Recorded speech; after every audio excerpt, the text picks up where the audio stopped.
एक सेक्शन मी असंही पाहिलं की जिथे फिजिकली किंवा मेंटली चॅलेंज मुलांसाठी पण स्पेशल किड्ससाठी पण एक बरोबर. अख्खं सेक्शन आहे जिथे खूप छान फॅसिलिटीज आहे. हो. ॲक्वाथेरपी पासून they have so well thought of.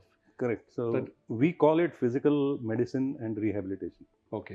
in children. आता हे not just aquatherapy, vision therapy पण आहे. हां. नंतर कानाचं AST, ऑडिओ स्पीच थेरपी पण आहे. स्वॉलोइंग थेरपी आहे. Okay. So it's a full fledged rehabilitation unit. In fact, I mean, very soon we are trying to open a department which will admit children with severe disabilities for bringing them to independence. म्हणजे अच्छा. we'll try and make them as independent as possible. हे plan चालू आहे. Okay. Very soon we will start that. So they will be staying here आणि मग They'll be त्यांना staying here for a month, maybe 2 months, हां. till they become बारीक really. लक्ष देऊ हो, त्यांच्यावरती अगदी. डेव्हलपमेंटवर. कारण हे आत्ता जे आहे ते सगळं OPD मधनं येतात. म्हणजे हां. बाहेरून येतात, Correct. ट्रीटमेंट घेतात आणि परत घरी जातात. आणि घरी कधी कधी आई वडिलांना ट्रेनिंग बरोबर दिली नसती तर बरोबर. ते कंटिन्युअस एक्सपर्टीज हो, लॅक expert आहे. करतो. त्यासाठी आम्ही त्यांना ॲडमिट करून लोकल ट्रीटमेंट देऊन तसा प्लॅन आहे.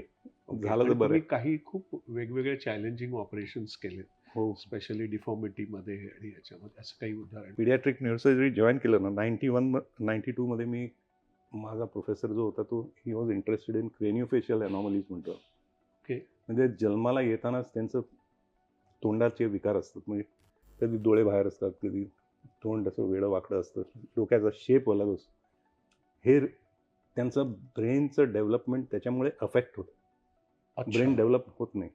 म्हणजे द स्कल डझंट या allow. The skull becomes tight and doesn't allow the brain to grow. So we have to release that brain, that skull bones. So ही ऑपरेशन्स जी आहेत ना, ह्याचं डिपार्टमेंट आहे इथे. अच्छा. We have a neurosurgeon, that is me, my colleague, आणि एक प्लास्टिक सर्जन असतो, एक ऑर्थोडॉन्टिस्ट असतो, त्याच्यात एक जेनेटिसिस्ट असतो, एक सायकॉलॉजिस्ट असतो.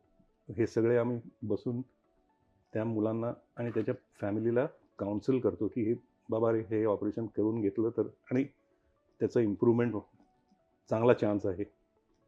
माझं एक राईटअप आलं होतं हिंदुस्तान टाइम्समध्ये. हां. एक मुलाचं जे मी फर्स्ट ऑपरेशन केलं होतं तेव्हा 6 महिन्याचा होता. ओ. त्याचे क्रुझॉन सिंड्रोम म्हणतो त्याला. क्रुझॉन सिंड्रोम म्हणून आहे. त्याच्यात डोळे बाहेर असतात, डोकं लहान मगाशी असतं. तुम्ही जे दाखवलं ते हो. सांग. हां. सो फर्स्ट ऑपरेशन त्याला 6 महिन्याने केलं होतं. लास्ट ऑपरेशन वयाच्या 19व्या वर्षात केलं. पण तो आता एक हो, एक करून तो एवढा नॉर्मल आहे तुम्हाला कळणार कळणार पण पण नाही. नाही. आणि तो ओ. आता लेक्चरर झालाय कॉलेजमध्ये. वॉव.